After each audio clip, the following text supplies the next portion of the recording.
Hello students, welcome back to our e learning tutorial. दोस्तों, पिछले 2 lecture से हमने रोटेशनल मोशन देखा है। तो रोटेशनल मोशन का आज हम लोग तीसरा पार्ट जो है वो हम स्टार्ट करने वाले हैं। तो दोस्तों, आपने मोमेंट ऑफ इनर्शिया समझ लिया होगा। तो मोमेंट ऑफ इनर्शिया बेसिकली क्या था? तो मोमेंट ऑफ इनर्शिया का जो बेसिकली ये था, ये एक रोटेशनल मास था। क्या था ये? रोटेशनल मास। जैसे नॉर्मल अगर हम लीनियर मोशन पढ़ते हैं तो उसमें हमारा मास होता है, मास ऑफ बॉडी।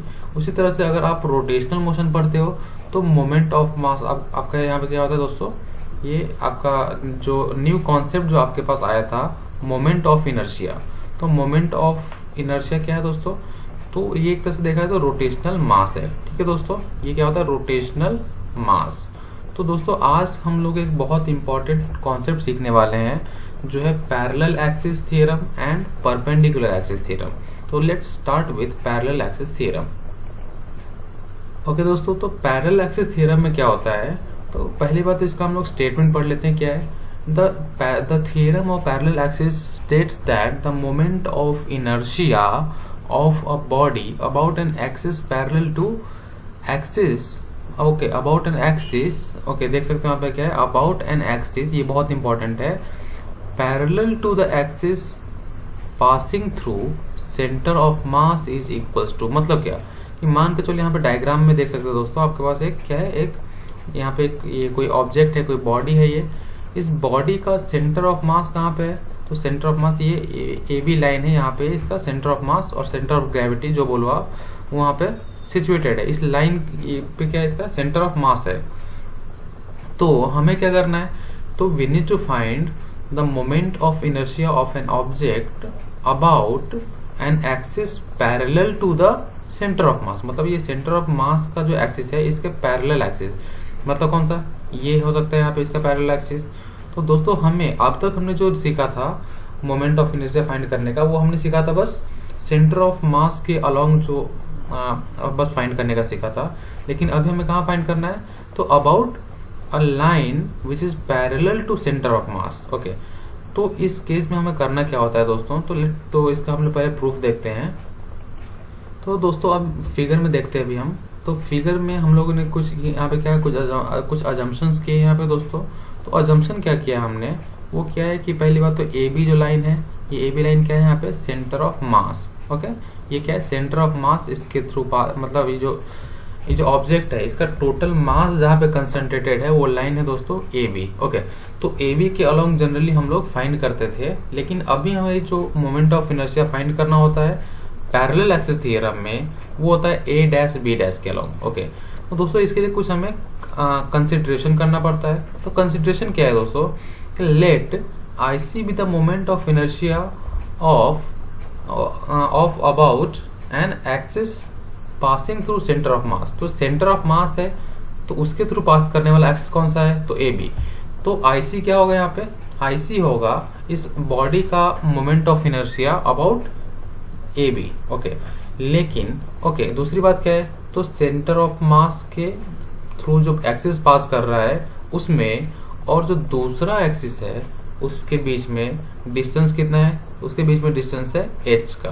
ओके, ये क्या है? कुछ h यूनिट का डिस्टेंस है। ठीक है दोस्तों, और ये a डैश b डैश के अलोंग जो सेंटर ऑफ मास होगा उसे हमने क्या बोला है? I। क्या बोला? देखिए दोस्तों, I B the moment of inertia about axis a dash b dash at a distance h। मतलब h डिस्टेंस पे ये एक्सिस होगा जिसका मोमेंट ऑफ इनर्शिया होगा I। तो हमें प्रूफ क्या करना है कि ये I जो होगा, I क्या होगा? तो it will be equal to, ये देख सकते हो, equal to the sum of moment of inertia of body about an axis passing through centre of mass. मतलब क्या? It will be the addition of two quantity, two things. कौन कौन सा होगा दोस्तों? तो ये होगा आपका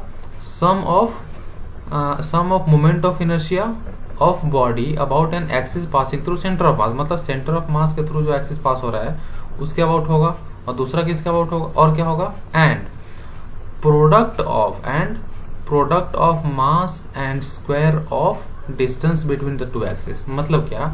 इसका मास अगर m है तो m इंटू डिस्टेंस इसके बीच में कितना है? h।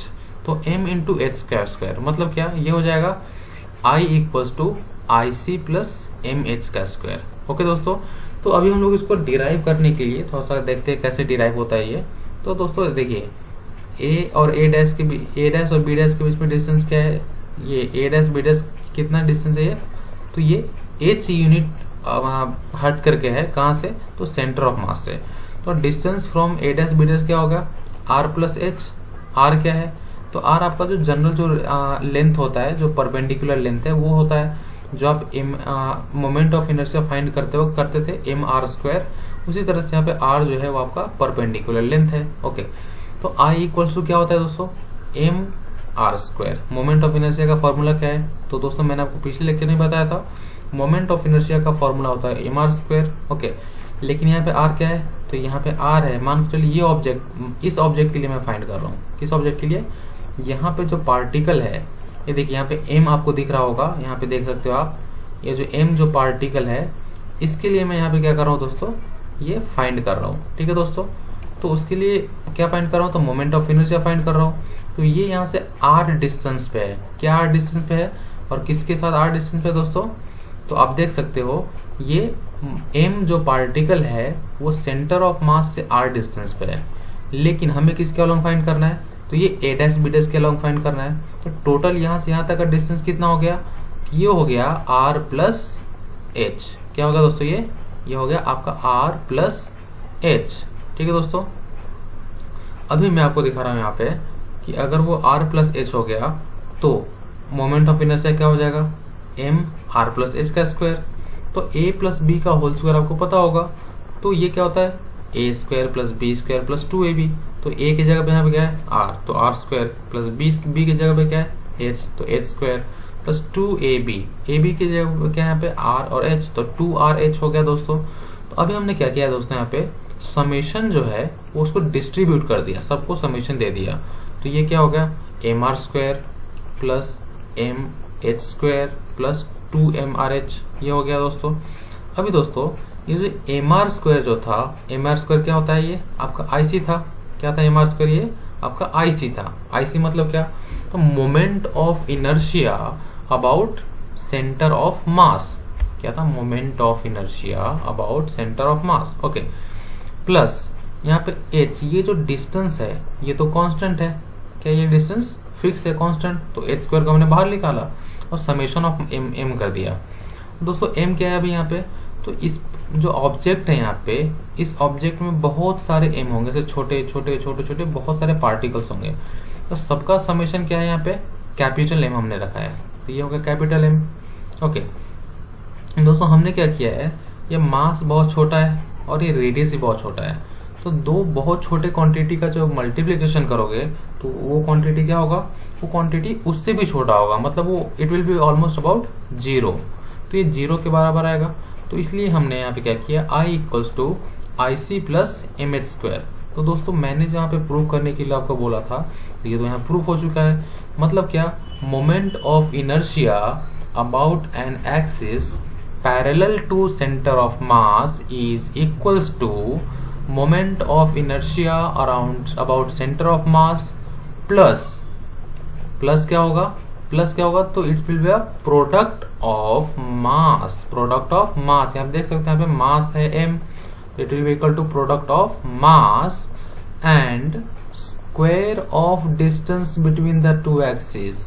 तो h क्या है, यहाँ पे दो एक्सिस के बीच का डिस्टेंस है, तो ये क्या होगा, IC प्लस mh स्क्वायर। तो दोस्तों यहाँ पे आपने अभी पैरेलल एक्सिस थ्योरम दोस्तों यहाँ पे देखा, तो पैरेलल एक्सिस थ्योरम में बहुत सिंपल सा कॉन्सेप्ट था ये। तो अभी दोस्तों हम लोग नेक्स्ट टॉपिक की तरफ बढ़ते हैं, जो है आपका परपेंडिकुलर एक्सिस थ्योरम। ओके दोस्तों, तो अभी हमने परपेंडिकुलर एक्सिस थ्योरम में अभी हमें स्टडी करना है। अभी फिलहाल हमने क्या देखा है, पैरेलल एक्सिस थ्योरम। तो पैरेलल एक्सिस थ्योरम के बाद जो दूसरा थ्योरम होता है वो है आपका परपेंडिकुलर एक्सिस थ्योरम। ओके, तो परपेंडिकुलर एक्सिस थ्योरम का जो स्टेटमेंट है वो क्या होता है एक्चुअली दोस्तों, वो होता है कि मान के चलो आपके पास एक 2 डायमेंशनल ऑब्जेक्ट है। क्या आपके पास एक 2 डायमेंशनल ऑब्जेक्ट, तो 2 डायमेंशनल का मतलब क्या होता है दोस्तों, तो जैसे आपने पहले पढ़ा होगा कि एक्स एक्सिस और वाई एक्सिस होता है।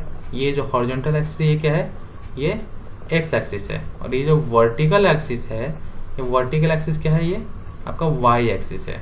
तो जैसे आपके पास एक स्क्वायर है, एक स्क्वायर क्या होता है दोस्तों, ये भी 2 डायमेंशनल होता है। तो इसी तरह का आपके पास कोई 2 डायमेंशनल ऑब्जेक्ट है। ओके, तो 2 डायमेंशनल ऑब्जेक्ट है, ठीक है। तो हमें दोस्तों उसका मोमेंट ऑफ इनर्शिया फाइंड करना है अबाउट एन थर्ड एक्सिस।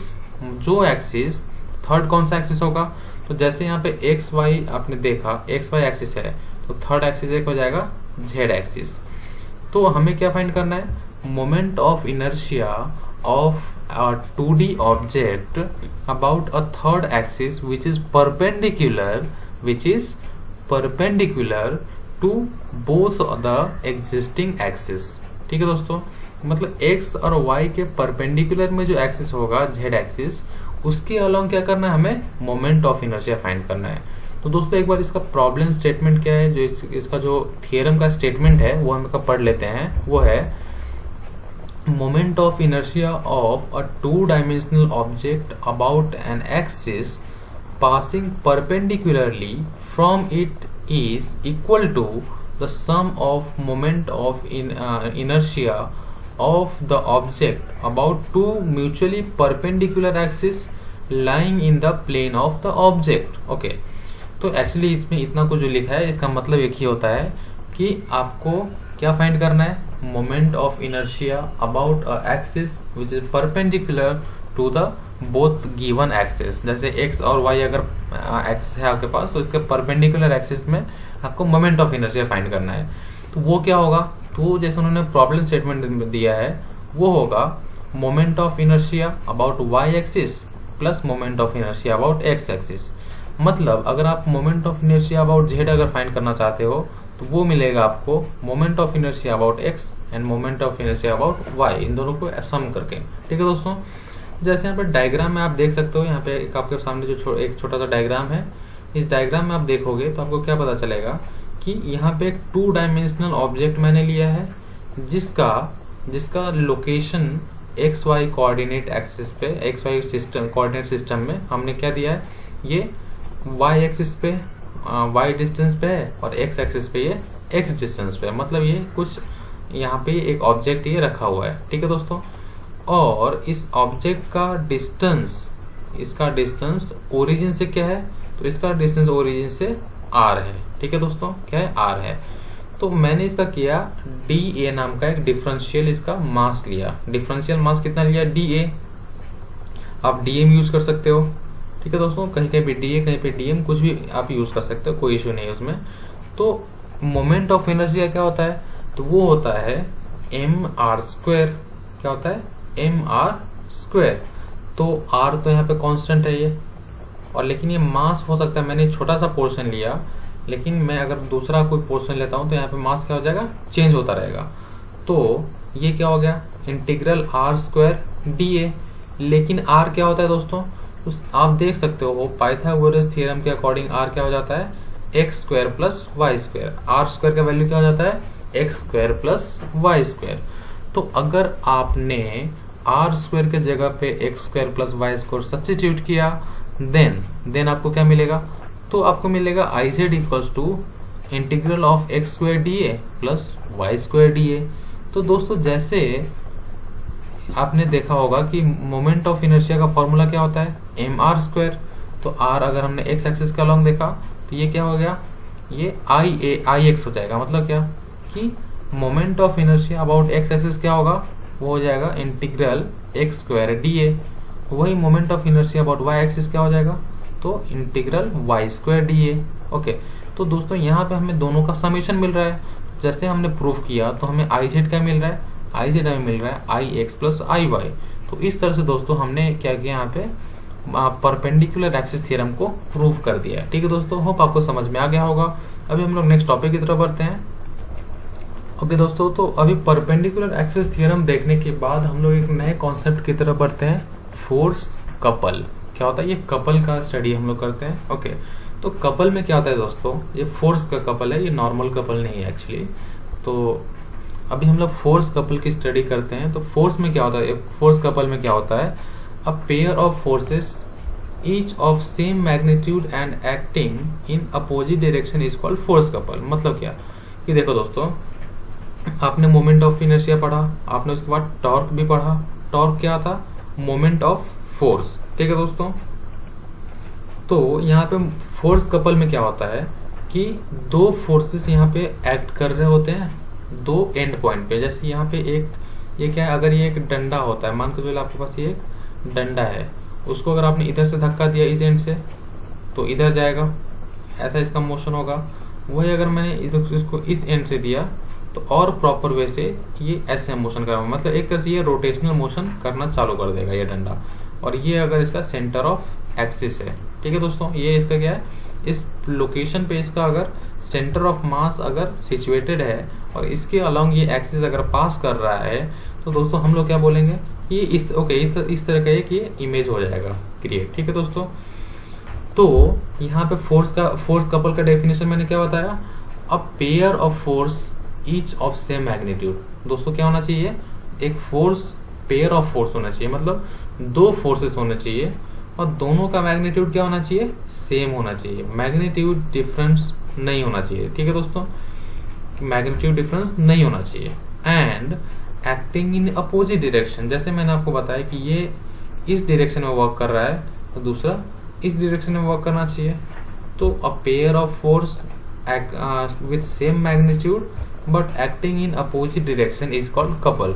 तो इस सिचुएशन को हम लोग क्या बोलते हैं दोस्तों, कपल बोलते हैं, फोर्स कपल बोलते हैं। ठीक है दोस्तों, अभी हम लोग देखते हैं कि ये जो कपल है, कपल की वजह से टॉर्क कितना आता है। तो टॉर्क हम लोग क्या करते हैं, किसी एक एक्सिस के अलोंग फाइंड करते हैं, किसके अलोंग, किसी एक एक्सिस के अलोंग हम हमेशा टॉर्क फाइंड करते हैं। ठीक है दोस्तों, तो मान के चलो कि अगर आपको इस एक्सिस के अलोंग फाइंड करना है, इस एक्सिस के अलोंग, तो टॉर्क क्या हो जाएगा दोस्तों, तो ये हो जाएगा इसका मैग्नीट्यूड, फोर्स का मैग्नीट्यूड क्या होगा, तो मान के चलो यहाँ पे हमने फोर्स का मैग्नीट्यूड क्या लिया है, एफ लिया है, into distance between their line of action. मतलब यहाँ से लेकर के यहाँ तक का जो डिस्टेंस है उसे हमें मल्टीप्लाई करना है। मतलब क्या, फोर्स इनटू परपेंडिकुलर डिस्टेंस, तो क्या होता है, ये टॉर्क हो जाता है। टॉर्क क्या होता है, फोर्स इनटू परपेंडिकुलर डिस्टेंस। तो परपेंडिकुलर डिस्टेंस कितना है यहाँ पे, तो 2d है, तो F इंटू 2d क्या होगा दोस्तों, आपका टॉर्क आ गया। वही अगर आप इस एक्सिस का लॉन्ग फाइंड करते हो तो यहाँ पे भी आपका टॉर्क सेम मिलेगा, क्योंकि यहाँ पे फोर्स सेम है और इन दोनों के बीच में डिस्टेंस भी सेम है, तो F इंटू 2d।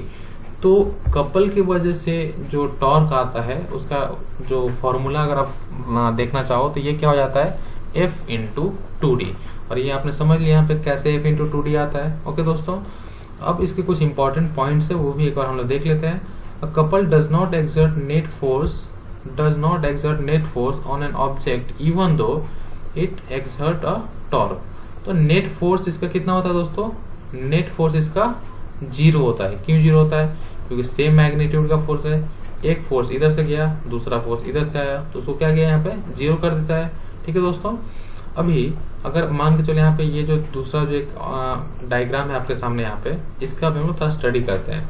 मान के चलो ये एक लाइन ए किधर गया, ये ए है आपके पास अगर, ठीक है दोस्तों, तो ए के अलोंग मुझे क्या फाइंड करना है, टॉर्क फाइंड करना है। ए के अलोंग मुझे क्या करना है, टॉर्क फाइंड करना है। तो ये क्या हो जाएगा, x1f, x1 क्या है, मतलब ये डिस्टेंस है यहाँ पे, perpendicular distance x1 into F, plus x2 की तरह ये वाला x2 हो गया, तो ये क्या होगा x2 इंटू एफ। तो यहाँ से आपको क्या मिला, टॉर्क मिला। टॉर्क क्या होता है, फोर्स इंटू परपेंडिकुलर डिस्टेंस। तो ये फोर्स यहाँ पे एक्ट कर रहा है, ये फोर्स यहाँ एक्ट कर रहा है, और इनके बीच का डिस्टेंस क्या है, x1 एंड x2। तो f इंटू x1 किया मैंने, प्लस f इंटू x2 किया, इस एक्सिस के अलॉन्ग है इसलिए मैंने ऐसा किया। ये करने के बाद मुझे क्या मिलता है, f इक्वल्स जो torque equals to F D मिला। ठीक है दोस्तों, अबाउट a।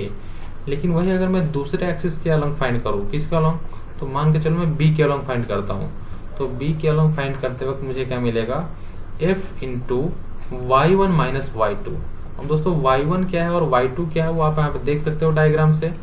तो दोस्तों मैं डायग्राम को थोड़ा और क्लियर कर देता हूँ तो आपको और अच्छे से दिखेगा। ओके, y1 क्या है, तो यहाँ से लेकर के यहाँ तक का डिस्टेंस है, और y2 क्या है, यहाँ से लेकर यहाँ तक का डिस्टेंस है। तो मैंने y1 माइनस y2 किया तो मुझे क्या मिलेगा, इतना सा डिस्टेंस, बस ये जो डिस्टेंस ये मुझे मिल जाएगा। ठीक है दोस्तों, तो बी के अलोंग आपका मोमेंट, ये moment of force which is called as torque. Torque क्या हो जाएगा, ये हो जाएगा एफ डी। इसका मतलब क्या होता है दोस्तों कि किसी भी एक्सिस के अलोंग अगर आप टॉर्क निकालते हो फोर्स कपल में तो वो आपको सेम मिलने वाला है। ठीक है दोस्तों, और इसमें इंपॉर्टेंट और क्या है, इक्विलिब्रियम। ओके, यहाँ पे मैं एक और कॉन्सेप्ट की बात करूंगा इक्विलिब्रियम के बारे में। तो दोस्तों एक बार बताओ, मान के चलो आपके पास ये एक क्या है, एक टावर है, क्या एक टावर है। ठीक है दोस्तों, ओके, ये एक टावर है अगर, और इसमें मैंने अगर कोई स्ट्रिंग बांधा और इधर मैंने फोर्स लगाया, सेम टावर पे मैंने एक और स्ट्रिंग बांधा और इधर फोर्स लगाया, दोनों साइड मैंने कितना फोर्स लगाया, एफ न्यूटन का। कितने का, एफ न्यूटन का। तो दोस्तों ये जो टावर है ये किस में रहेगा, ये टावर इक्विलिब्रियम में रहेगा। अगर दोनों साइड सेम फोर्स से अगर खींचा जा रहा है, अगर इस साइड भी सेम फोर्स एग्जर्ट हो रहा है और इस साइड भी सेम फोर्स एग्जर्ट हो रहा है, तो दोस्तों क्या होगा, ये इक्विलिब्रियम में आ जाएगा। ठीक है दोस्तों, तो इसे हम लोग यहाँ पे इक्विलिब्रियम का कॉन्सेप्ट आपको समझ में आ गया होगा। उसी तरह से अगर रोटेशनल बॉडी में अगर नेट टॉर्क अगर 0 हो जाता है तो वो बॉडी क्या होगा, वो इक्विलिब्रियम में आ जाएगा। ओके दोस्तों, तो इसके बाद हम लोग फोर्स कपल के बाद हम लोग नेक्स्ट टॉपिक की तरफ बढ़ते हैं जिसका नाम है angular momentum. Okay, angular momentum पढ़ाने से पहले मैं आपको बताना चाहूंगा मोमेंटम क्या होता है। तो मोमेंटम का फॉर्मूला आप सबको पता होगा, मास इनटू वेलोसिटी। क्या होता है दोस्तों, मास इनटू वेलोसिटी, ये होता है आपका मोमेंटम। तो वही यहाँ पे एंगुलर मोमेंटम फाइंड करना है। तो दोस्तों हम किसी भी फिजिकल क्वांटिटी का अगर हम एंगुलर जो रोटेशनल मोशन में अगर स्टडी करते हैं तो हम लोग उसका क्या करते हैं, मोमेंट फाइंड करते हैं। तो जैसे सिंपल नॉर्मल अगर मोमेंटम है तो उसका अगर मैंने मोमेंट फाइंड किया तो मुझे क्या मिलेगा, एंगुलर मोमेंटम। तो एंगुलर मोमेंटम का फॉर्मूला क्या होता है, आर क्रॉस पी। पी क्या है दोस्तों, तो पी आपका मोमेंटम है। क्या है, मोमेंटम। ठीक है दोस्तों, लीनियर मोशन में जो मोमेंटम होता है वो आपका पी है, और उसी का अगर आपने मोमेंट फाइंड किया तो आपको क्या मिलता है, एंगुलर मोमेंटम।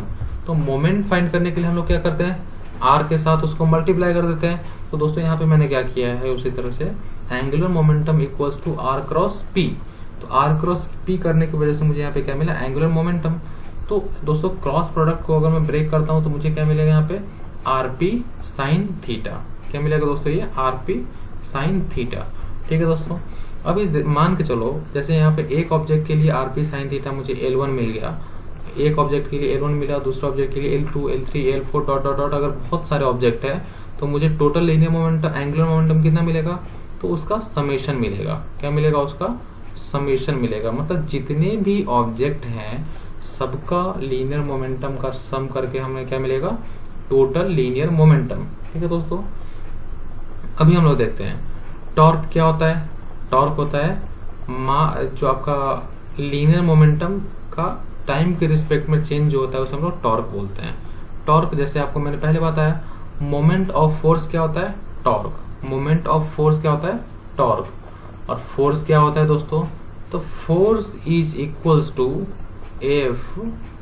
एफ जो आपका फोर्स है, मान को चलो एफ कोई फोर्स है, वो होगा, फोर्स क्या होगा, पी अपॉन टी। पी क्या है दोस्तों, तो आपका पी है आपका लीनियर मोमेंटम। तो लीनियर मोमेंटम को अगर आप टी के साथ डिवाइड करते हो तो आपको क्या मिलेगा, यहाँ पे फोर्स मिलेगा। उसी तरह से एल क्या है दोस्तों, तो एल आपका एंगुलर मोमेंटम है। तो एंगुलर मोमेंटम को अगर आप टी से डिवाइड करते हो, टी से डिफरेंशिएट करते हो, तो दोस्तों आपको क्या मिलेगा, एंगुलर मोमेंटम को अगर आप टी से डिफरेंशिएट करते हो तो दोस्तों आपको क्या मिलेगा, टॉर्क मिलेगा। टॉर्क को हम दूसरा नाम क्या बोलते हैं, एंगुलर फोर्स और मोमेंट ऑफ फोर्स। तो दोस्तों डीएल, एल क्या है आपका आई ओमेगा हो गया, तो आई ओमेगा अपॉन जो D T, change in I omega with respect to D T, मतलब डिफरेंशिएट कर रहे हैं हम आई ओमेगा को डी टी के रिस्पेक्ट में, तो हमें क्या मिलता है दोस्तों, तो हमें टॉर्क मिलता है। तो ओके दोस्तों, आज हमने क्या क्या देखा यहाँ पे। ओके, सबसे पहली बात, आज यहाँ पे हमारा ये आज का जो लेक्चर है कंप्लीट होता है। तो सबसे पहले हमने क्या देखा, आज हमने सबसे पहले देखा parallel axis theorem. Parallel axis theorem में क्या था, तो moment of inertia about a line which is parallel to centre of mass, वो क्या था, तो वो था moment of inertia about centre of mass plus mr²। उसके बाद हमने क्या देखा, उसके बाद हमने देखा perpendicular axis theorem. Perpendicular axis theorem में क्या था, moment of inertia of a line of a object passing through perpendicular axis. मतलब क्या, एक्स वाई प्लेन में अगर कोई ऑब्जेक्ट है तो उसके परपेंडिकुलर एक्सिस मतलब जेड एक्सिस के अलॉन्ग अगर मुझे मोमेंट ऑफ इनर्शिया फाइंड करना है तो उसका वैल्यू मुझे क्या मिलेगा, वो मिलेगा summation of moment of inertia about x axis and Y axis. तो दोस्तों उसके बाद हमने देखा फोर्स कपल, और फोर्स कपल के बाद हमारा चौथा टॉपिक आज का था वो था एंगुलर मोमेंटम। तो दोस्तों आपको ये चारों टॉपिक आज समझ में आ गए होंगे। तो हम लोग नेक्स्ट वीडियो लेक्चर में मिलेंगे कुछ नए टॉपिक के साथ। तब तक के लिए शुक्रिया दोस्तों।